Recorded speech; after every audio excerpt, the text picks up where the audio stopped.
Most drones these days brag about sharper cameras, longer flights, or smoother gimbals. But the Antigravity A1? It's aiming for something completely different. This is Insta360's very first drone.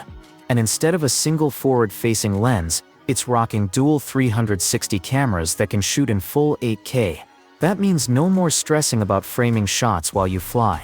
You just capture everything and decide on the angles later. Now before I go too deep, quick reminder, hit that subscribe button so you don't miss updates like this. We're all about giving you the inside scoop before products even hit shelves. Back to the A1, the design is lightweight, just 249 grams, so in most countries it dodges heavy regulations. Those two fisheye lenses, one above and one below, make the drone literally disappear from the footage once stitched together. It feels more like you're piloting a floating invisible camera than a drone. Pair that with Insta360's goggles and the new grip controller, and the flight style changes completely. Instead of a traditional joystick setup, you just point and fly. Super intuitive for beginners, though seasoned FPV pilots might find it a bit restrictive. Insta360 says a manual controller is coming later, but for now, it's grip or nothing. The goggles themselves are worth a mention.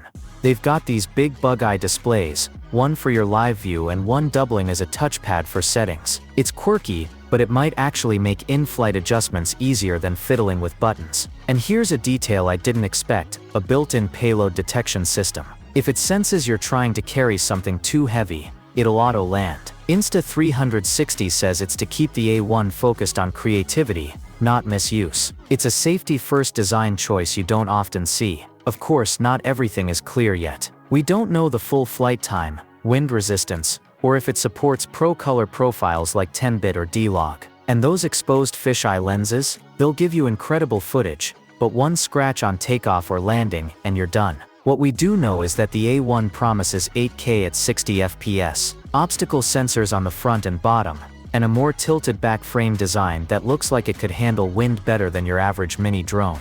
The official release date, January 2026. So is this the start of a new era in drone filmmaking, or just an Insta360